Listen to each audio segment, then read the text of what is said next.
نحمده ونصلي ونسلم على رسوله الكريم أما بعد فأعوذ بالله من الشيطان الرجيم بسم الله الرحمن الرحيم يا داود إنا جعلناك خليفة في الأرض فاحكم بين الناس بالحق ولا تتبع الهوى فيضلك عن سبيل الله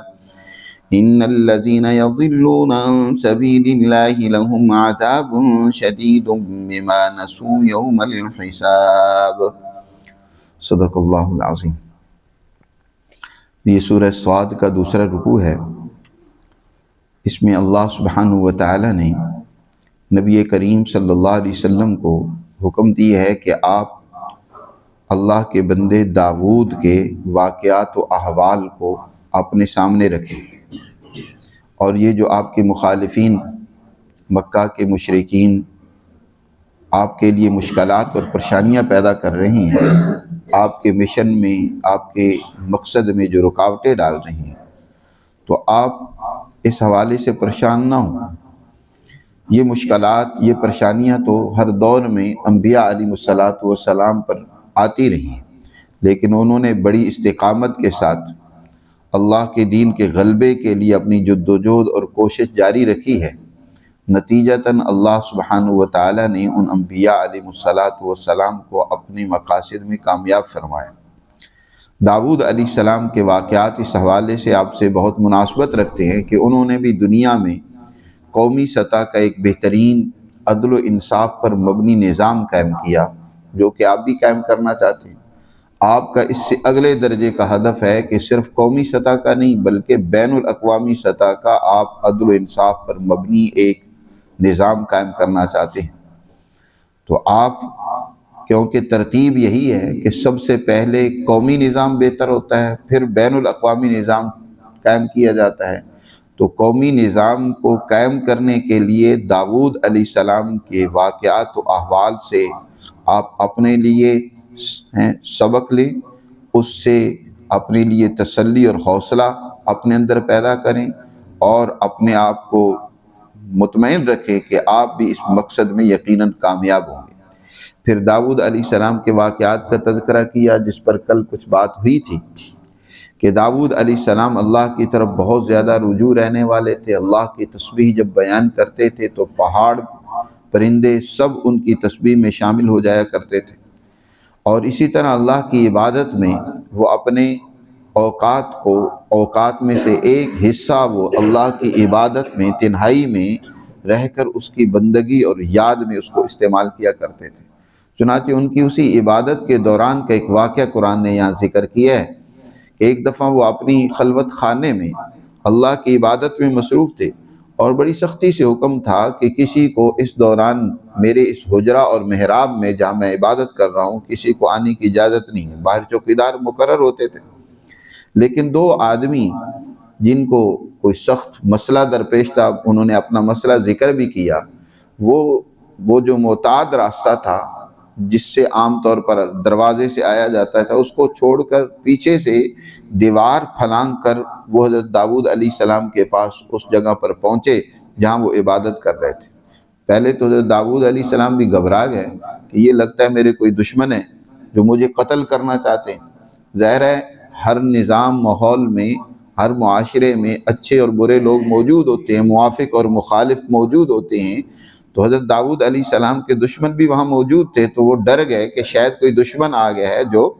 مجھے قتل کرنا چاہتا ہے۔ تو وہ بھی سمجھ گئے، انہوں نے حضرت داود علیہ السلام کو تسلی دی کہ گھبرائیے نہیں، ہم آپ کے دشمن نہیں، ہم آپ سے ایک مسئلے میں قضیہ چاہتے ہیں، فیصلہ چاہتے ہیں آپ سے۔ اور انہوں نے مسئلہ اپنا یہ سامنے رکھا، ایک بولا کہ یہ میرا بھائی ہے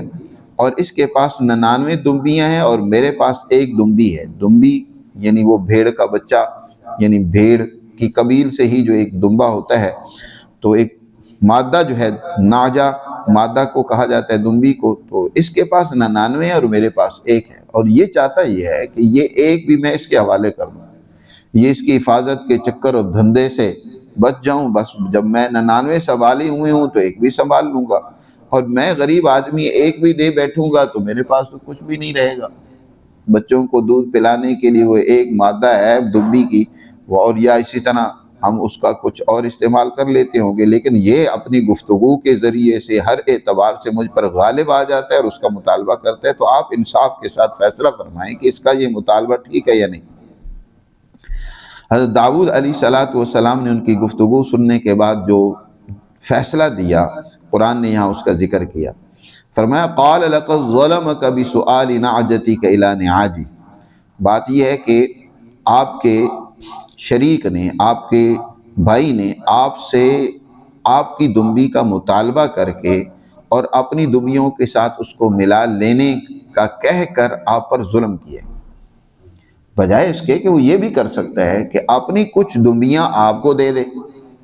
اس کے پاس 99 ہیں، 10-20 آپ کو دے دے، چلو کچھ ریوڑ آپ کا بھی ہو جائے اور آپ کا سلسلہ چلے۔ وہ یہ چاہتا ہے کہ آپ کی بھی لے لے، جو ایک سرمایہ دارانہ ذہنیت ہمیشہ سے ہے کہ سرمایہ دار یہ چاہتا ہے کہ غریب کو جو کچھ مل رہا ہے نا وہ بھی کسی طریقے سے میرے پاس آ جائے۔ یہ وہ نہیں سوچ رکھتا کہ چلو میرے پاس جو اتنی دولت ہے کہ کیوں نہ کیوں میں اپنے ملازموں اور مزدوروں اور غریبوں میں اس کو تقسیم کروں۔ بس وہ 99 کے چکر میں ہر وقت رہتا ہے، اپنی دولت بڑھانے کی فکر میں لگا ہوتا ہے۔ یہی وجہ ہے کہ آپ آج بھی دیکھیں گے سرمایہ دارانہ ذہنیت ہر جگہ پر ایک جیسی ہے، ہر دور میں ایک جیسی ہے۔ آج کے سرمایہ دار وہ اپنے ورکر کو اتنی تنخواہ دیتے ہیں جس سے بمشکل ان بیچاروں کا مہینہ گزرتا ہے۔ بس اکثر لوگوں کا تو یہ حال ہوتا ہے کہ مہینہ گزرنے سے پہلے ہی وہ مقروض ہوئے ہوتے ہیں، دکان سے ادھار سودا اٹھا رہے ہوتے ہیں، کسی سے پیسے مانگ رہے ہوتے ہیں بل ادا کرنے کے لیے، کوئی اور ان پر ہنگامی کوئی خرچہ آ جائے بیماری شماری کا تو ان کی حالت دیگرگوں ہوتی ہے، مقروض ہوتے ہیں جی۔ لیکن وہ مالک احسان جتلا رہا ہوتا ہے کہ جی میں تو تنخواہ دے رہا ہوں، اور کتنے مالک ایسے ہوتے ہیں جو وقت پر تنخواہ بھی نہیں دیتے، بلکہ وہ چاہتے ہیں 10-15 دن مزید ان کا پیسہ جتنا ہم استعمال کر لیں چلو اسی میں ہمارا فائدہ ہے، تو وہ دینا بھی ان کے لیے بڑا مشکل ہوتا ہے۔ تو یہ سرمایہ دارانہ ذہنیت جو ہے ہمیشہ سے ہر دور میں اسی طرح کی رہی ہے۔ تو حضرت داؤد علیہ السلام نے فرمایا کہ یہ اس نے تیرے اوپر ظلم کیا، اور وَإِنَّ كَثِيرًا مِّنَ الْخُلَطَاءِ لَيَبْغِي بَعْضُهُمْ عَلَى بَعْضٍ، بے شک اکثر شریک جو ہوتے ہیں وہ یقیناً ان میں سے ایک دوسرے پر ظلم کرتے ہیں۔ جو شریکوں میں جو یعنی مل کر جو کام کرنے والے لوگ ہوتے ہیں نا، اکثروں کا حال یہ ہوتا ہے کہ وہ ایک جو طاقتور ہوتا ہے، تیز ہوتا ہے، چالاک ہوتا ہے، وہ دوسرے پر زیادتی کرتا ہے، اس کا مل کر کام کر رہے ہیں۔ ظاہر ہے ایک طرف ایک سرمایہ دار سرمایہ لگا رہا ہے تو دوسری طرف ایک انسان وہ اپنا خون پسینہ لگا رہا ہے، اپنی محنت دے رہا ہے، اس کی محنت کی کوئی قدر نہیں ہے۔ سرمایہ دار اپنے سرمایہ کی بڑی اہمیت رکھتا ہے کہ میں تو سرمایہ لگا رہا ہوں اس لیے میری برتری ہونی چاہیے، میری فوقیت ہونی چاہیے۔ بھئی جو اپنا خون پسینہ بہا رہا ہے اس کی کوئی اہمیت نہیں ہے، اس پر ظلم کیا جاتا ہے، ناانصافی کی جاتی ہے۔ تو وہی حضرت داؤد علیہ السلام نے فرمایا کہ اکثر جو مل کر کام کرنے والے ہوتے ہیں نا ان میں سے بعض پر ظلم و زیادتی کرتے ہیں، ان پر بغاوت کرتے ہیں۔ إِلَّا الَّذِينَ آمَنُوا وَعَمِلُوا الصَّالِحَاتِ، مگر وہ لوگ جو اللہ کی تعلیمات پر ایمان رکھتے ہوں اور درست اعمال کرتے ہوں، عامل الصالحات، صحیح اور درست عمل کرتے ہوں، تو وہ اس ظلم سے باز رہتے ہیں۔ لیکن وَقَلِيلٌ مَّا هُمْ، ایسے بہت تھوڑے ہیں۔ حضرت داؤد علیہ السلام نے یہ فیصلہ تو سنا دیا، اس کے بعد وہ چلے گئے۔ اب یہ دو فریق آنے والے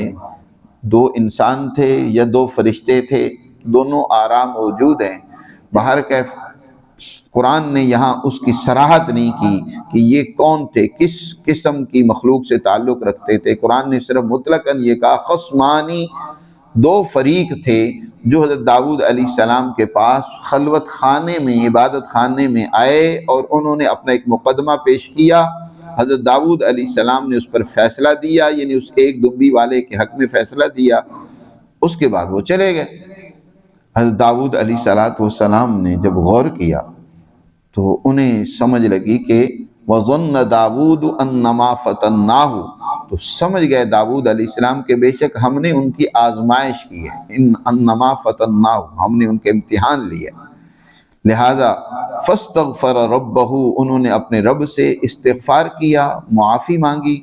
اور وَخَرَّ رَاكِعًا وَأَنَابَ، اور وہ رکوع میں گرتے ہوئے راکعن یہاں اصل میں سجدے کے معنی میں ہے کہ وہ سجدے میں گر پڑے، واناب اور اللہ کی طرف انہوں نے رجوع کیا۔ رکوع سجدے کے معنی میں استعمال ہوتا ہے، تو یہاں بھی رکوع بمعنی سجدے کے ہے، اسی لیے اس آیت مبارکہ کے پڑھنے پر ہر مسلمان پر بھی سجدہ لازم ہے۔ انبیاء علیہ السلام کے جہاں سجدے کی حکایت کی جاتی ہے تو مسلمان جب اس کو سوچتا ہے تو وہ بھی سجدہ کرتا ہے، تو بعد میں سجدہ کر لیجئے گا۔ تو حضرت داؤد علیہ السلام سمجھ گئے کہ ہم نے ان کی آزمائش کی، لہٰذا انہیں اپنی کوئی خطا یاد آ گئی اور اس خطا پر اللہ سے معافی مانگی، اور معافی مانگتے ہوئے آہوزاری کرتے ہوئے گڑ گڑاتے ہوئے وہ سجدے میں گر گئے اور اللہ کی طرف رجوع کیا کہ یا اللہ میری خطا مجھے معاف کر دے۔ اب یہ حضرت داؤد علیہ السلام کی خطا کون سی تھی؟ قرآن نے آگے یہ بھی فرما دیا فَغَفَرْنَا لَهُ ذَلِكَ، ہم نے ان کی اس خطا کو معاف کر دیا جو انہیں یاد آ گئی تھی، جس پر انہوں نے معافی مانگی ہم نے اسے معاف کر دیا۔ وَإِنَّ لَهُ عِندَنَا لَزُلْفَىٰ، اور بے شک داؤد کا ہمارے ہاں بہت بلند مقام اور مرتبہ تھا۔ لَزُلْفَىٰ، وہ ہمارے مقرب بندے تھے، زلفا، وَحُسْنَ مآب، اور ان کا انجام بھی بہت بہتر ہوگا، اچھا انجام ان کا ہوگا۔ اللہ کے ہاں مقرب تھے، مقربین الہی میں سے تھے، اور انجام کے اعتبار سے بھی بہت اچھا انجام ان کا ہوگا۔ تو اللہ تعالیٰ نے اس خطا کی معافی کا بھی اعلان کر دیا۔ اب یہ خطا کیا تھی؟ اس کے بارے میں مفسرین کی بہت مختلف آراء ہیں، اور اکثر نے تو اسرائیلیات کو نقل کیا ہے۔ بہت ساری ایسی اسرائیلیات، بہت ساری باتیں بنی اسرائیل سے ایسی منقول چلی آ رہی ہیں جن کی کوئی حقیقت نہیں ہے۔ نبی کریم صلی اللہ علیہ وسلم نے بنی اسرائیل کی باتوں کو نقل کرنے کے حوالے سے فرمایا کہ تم بیان کر سکتے ہو ان کو، بخاری شریف میں ہے، لیکن نہ تو ان کی تصدیق کرو نہ تکذیب کرو، یعنی پتہ نہیں اس کی حقیقت ہوگی یا نہیں۔ اور اکثر انبیاء علیہ السلام کی نسبت بنی اسرائیل کی بہت ساری باتوں میں بہت زیادہ دیدہ دلیری ہے، انہوں نے بہت غلط بیانی اور الزام تراشیاں کی ہیں اپنے پیغمبروں پر بھی۔ حضرت داؤد اور سلیمان علیہ السلام پر تو بڑے الزام لگائے ہیں انہوں نے، اسی طرح اپنے جو موجد اعلیٰ یا جد اعلیٰ حضرت یعقوب علیہ السلام پر بھی انہوں نے عجیب و غریب الزام لگائے۔ تو انبیاء علیہ السلام کی نسبت عجیب و غریب باتیں انہوں نے کی ہیں جو ان کی کتابوں میں موجود ہے۔ اسی طرح اس واقعے میں بھی حضرت داؤد علیہ السلام پر انہوں نے ایک الزام لگایا کہ حضرت داؤد علیہ السلام ایک شب وہ اپنے محل کے اوپر ٹہلنے کے لیے گئے تو ان کی نظر ایک عورت پر پڑی، بڑی خوبصورت تھی۔ انہوں نے کچھ کارندوں کو بھیج کر معلوم کیا کہ یہ کون عورت ہے، تو پتہ چلا کہ یہ فلاں اوریا نامی ایک آپ کا سپاہی ہے، اس کی بیوی ہے۔ تو حضرت داؤد علیہ السلام نے اس کو بلایا اور اس کے ساتھ علیاذ باللہ غلط کام کیا، اور اس کے بعد وہ چلی گئی، حاملہ ہوئی، اور یہاں تک حضرت داؤد پر الزام تراشی ہے۔ اگر یہ اسرائیلی باتیں نقل نہ کی ہوتی تو ہم بھی بیان نہ کرتے، لیکن یہاں بعض مفسرین نے بھی اس طرح کی غلط باتیں بیان کر دی ہیں، تو اس لیے ان کو بیان کر کے ان کی حقیقت کو سمجھانا بھی ضروری ہے کہ جو لوگ ان واقعات کو پڑھتے یا سنتے ہیں تو ان کو ان کی حقیقت کا پتہ بھی ہونا چاہیے۔ تو اسی سے حضرت سلیمان علیہ السلام علیہ باللہ پیدا ہوئے، اسی لیے حضرت سلیمان علیہ السلام کی نسبت کہتے ہیں کہ وہ زنا کی اولاد ہے۔ تو یہ اس طرح کی بے بنیاد باتیں ایک عام آدمی کی طرف بھی ان کی نسبت کرنا، یہ انسانی عقل میں نہیں آتا۔ جو شریف النفس انسان ہو اور چہ جائے کہ کوئی نیک پارسا عام آدمی اور پھر ان سے بڑھ کر اللہ کا عظیم الشان پیغمبر ہو، جن کے بارے میں امت کا یہ اتفاق ہے وہ معصوم ہوتے ہیں، ان سے کوئی کسی قسم کی غلطی سرزد نہیں ہوتی، اللہ ان کی حفاظت کرتے ہیں۔ اور پھر داؤد علیہ السلام بھی وہ پیغمبر جن کی خود اللہ تعریف فرما رہے ہیں، یہاں پر بھی فرمایا لزلفا، وہ اللہ کے بڑے مقرب تھے اور ان کا انجام اور ٹھکانہ بھی بہت بہتر ہے۔ اور پھر حضور صلی اللہ علیہ وسلم سے کہا جا رہا ہے کہ داؤد کے حالات کو یاد رکھو، وَاذْكُرْ عَبْدَنَا دَاوُودَ ذَا الْأَيْدِ، حضور کو تسلی دی جا رہی ہے، ان کے واقعات و احوال یاد کرنے کا ہے، ان کو پڑھنے کا حکم دیا جا رہا ہے۔ تو پھر اگر ان سے اس طرح کی علیہ باللہ غلطیاں ہوئی ہوں تو پھر حضور کے لیے کہاں سے تسلی اس میں ہوگی؟ تو اس طرح کی باتیں ایک پیغمبر کی طرف کرنا، منسوب کرنا، اور پھر کہتے ہیں جی پھر اپنے اس سپاہی کو مروانے کے لیے تاکہ ان کی اس اہلیہ سے شادی کر لیں، تو انہوں نے اپنے کمانڈر کو لکھا کہ جو فوج محاذ پر جا رہی ہے نا تو اس کے ساتھ اس سپاہی کو بھیجا جائے اور اس کو وہاں لڑنے کے لیے متعین کیا جائے جہاں موت یقینی ہے۔ تو اس طریقے سے وہ اس میں جنگ میں لڑتے ہوئے مر گیا، اور حضرت داؤد علیہ السلام نے اس کی اہلیہ سے شادی بعد میں عدت گزرنے کے بعد کر لی۔ اس طرح کی اور بھی اس سے ملتے جلتے واقعات اور کہانیاں موجود ہیں جو کہ سراسر غلط اور بے بنیاد ہیں۔ اصل دیکھنا یہ ہے کہ یہاں واقعہ کیا بیان کیا جا رہا ہے۔ قرآن مجید کا سیاق و سباق اس بات کو واضح کرتا ہے کہ یہاں بات اس طرح کی نہیں ہو رہی۔ پیچھے حضرت داؤد علیہ السلام کے فیصلے کا ذکر ہے جی، اور فیصلہ کرنا ایک حکمران کا کام ہوتا ہے، اور خود قرآن نے پیچھے یہ بات بھی فرمایا وَشَدَدْنَا مُلْكَهُ، ہم نے ان کی مملکت کو بڑا مضبوط کیا، بڑی مضبوط اور پائیدار حکومت انہوں نے قائم کی۔ آگے پھر اللہ نے فرمایا یا داؤد انا جعلناک خلیفتن، اے داؤد ہم نے آپ کو خلیفہ بنایا ہے۔ اچھا، یہاں یہ بات بھی سمجھنے کہ دو قسم کے حکومتوں کے طرز، اور حضرت مولانا عبید اللہ سندھی رحمۃ اللہ علیہ ان آیات کی تفسیر جو بیان کرتے ہیں وہ بہت جامع اور عمدہ ہے، اور ان آیات کے سیاق و سباق سے جو وہ بات بیان کرتے ہیں وہی دل کو لگتی ہے۔ وہ حضرت فرماتے ہیں کہ خلیفہ اور ملک دو دنیا میں حکمرانی کے طریقے ہیں۔ ایک طریقہ ہوتا ہے ملک اور بادشاہت کا، اور دوسرا طریقہ ہوتا ہے حکمرانی خلافت کا۔ خلیفہ کہتے ہیں جو نائب بن کر اللہ کے احکامات کا نفاذ کرتا ہے۔ اس کو مزید اس فرق کو سمجھنے کے لیے حضرت عمر فاروق رضی اللہ تعالیٰ عنہ کا اپنے بعض صحابہ سے جو مکالمہ ہوا اس کو سامنے رکھا جائے، پھر خلافت اور ملوکیت کا فرق بھی سمجھ آ جائے گا۔ حضرت عمر فاروق رضی اللہ تعالیٰ عنہ نے ایک دفعہ پوچھا، مجلس میں بعض برگزیدہ صحابہ موجود تھے جن میں حضرت زبیر، طلحہ اور حضرت سلیمان فارسی رضی اللہ تعالیٰ عنہ اور دیگر بڑے بڑے صحابہ موجود تھے۔ تو حضرت عمر فاروق رضی اللہ تعالیٰ عنہ نے سوال کیا کہ خلیفہ اور ملک میں کیا فرق ہے؟ تو حضرت سلیمان فارسی رضی اللہ تعالیٰ عنہ نے فرمایا کہ خلیفہ وہ ہوتا ہے جو لوگوں کے درمیان عدل و انصاف کرتا ہے، اور وہ لوگوں سے مال لیتا ہے تو وہ مال بھی عدل کی بنیاد پر لیتا ہے۔ یہ نہیں کرتا کہ لوگوں پر ٹیکس جو ہے وہ اپنے حواریوں سے تو نہ لے، اپنے ارد گرد کے لوگوں سے، اپنے جاننے چاہنے والے اور ان سے تو نہ لے، لیکن غریبوں سے ٹیکس لے، نہیں، وہ ٹیکس بھی عدل و انصاف کی بنیاد پر لیتا ہے جی، جس پر جتنا ٹیکس بنتا ہے وہ اتنا لیتا ہے، اور پھر لینے کے بعد جب اس کی تقسیم کی باری آتی ہے تو وہ اس مال کو بھی عدل و انصاف کی بنیاد پر تقسیم کرتا ہے۔ یہ نہیں ہے کہ وہ اس میں بھی اپنی اقربا پروری، اپنی خواہشات کو پیش نظر رکھتا ہو، وہ عدل و انصاف کی بنیاد پر اس کو تقسیم کرتا ہے، اور اس کی عوام کے ساتھ حیثیت ایسی ہوتی ہے جیسے کہ ایک گھر کے سربراہ کی اپنے خاندان والوں کے ساتھ ہوتی ہے۔ جیسے باپ ہے اپنی اولاد اور گھر والوں کے ساتھ جو اس کا معاملہ ہوتا ہے، تو خلیفہ وہ ہوتا ہے جو عوام کو اپنی اولاد کی طرح سمجھتا ہے اور ان کے ساتھ وہ ویسا ہی معاملہ کرتا ہے، ان کی ضروریات کو اور ان کے دکھ اور تکلیف کو سامنے رکھتا ہے اور اس کو حل کرنے کی کوشش کرتا ہے۔ یہ تو ہے خلیفہ۔ اور جو بادشاہ ہوتا ہے، ملک ہوتا ہے، وہ ظلم سے لیتا ہے، نا انصافی کرتا ہے، ہر ایک پر ٹیکس لگا دیا،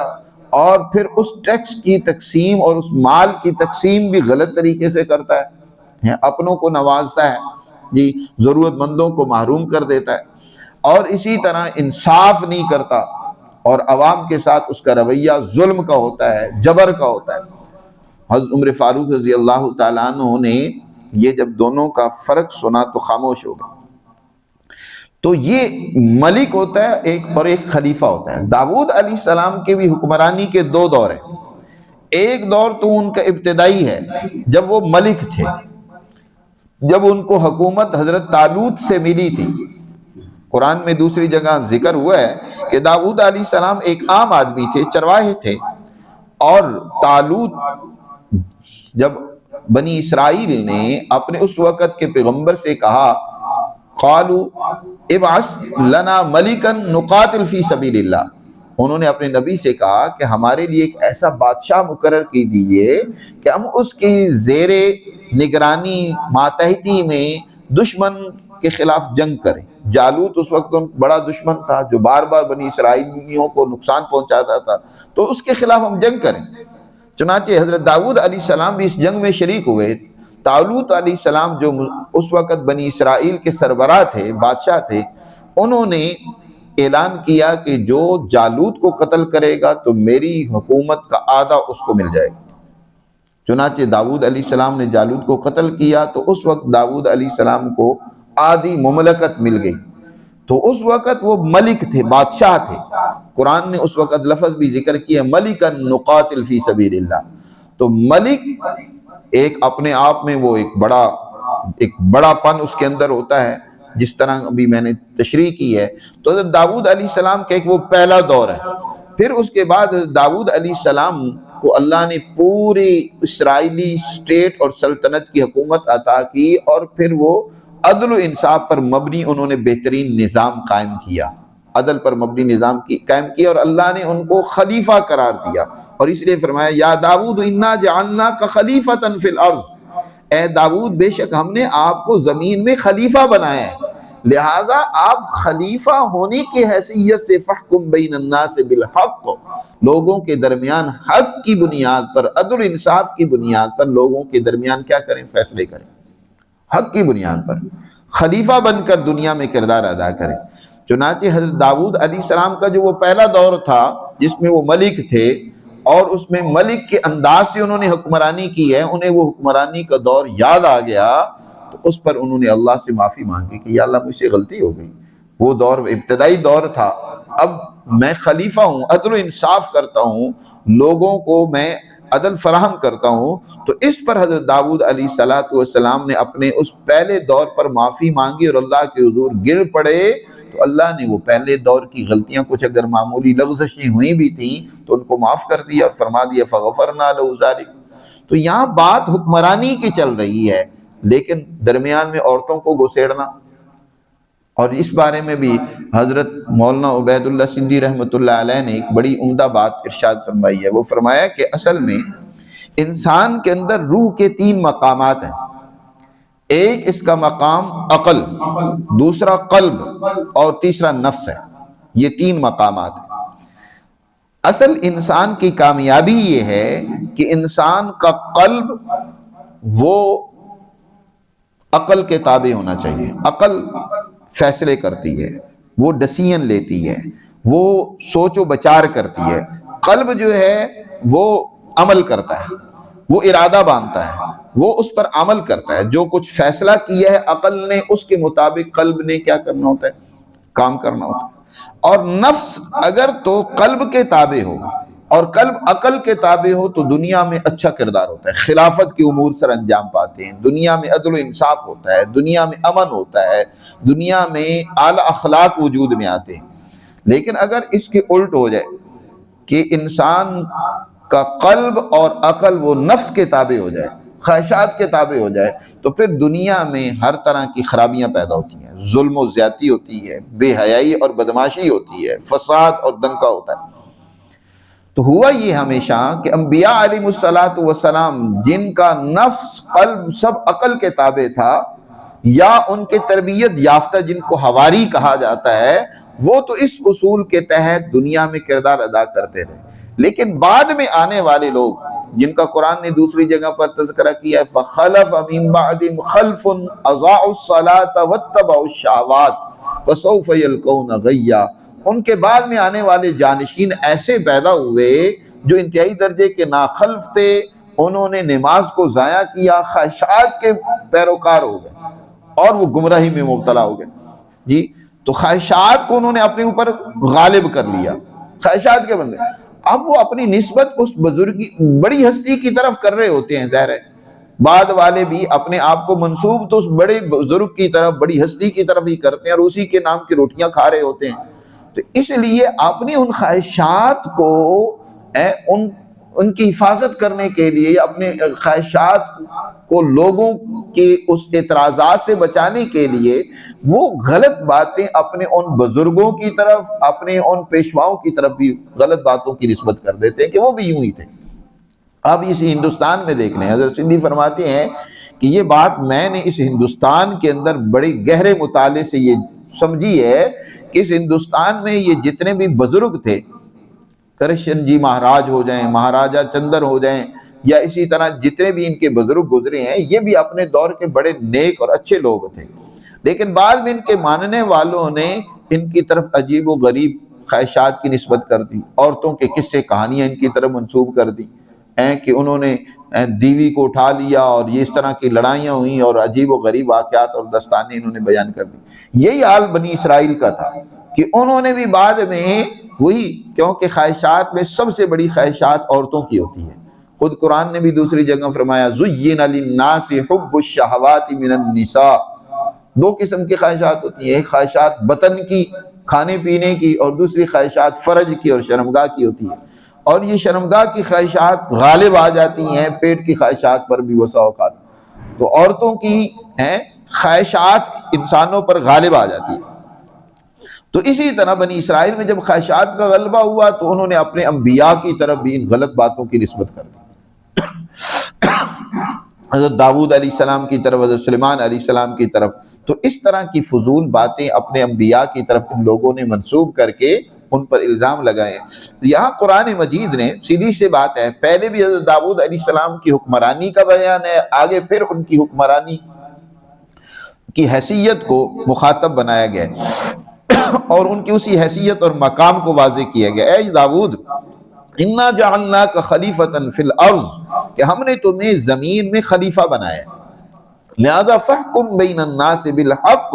آپ حق کے مطابق فیصلہ کریں لوگوں کے درمیان، ولا تتبع الہوی،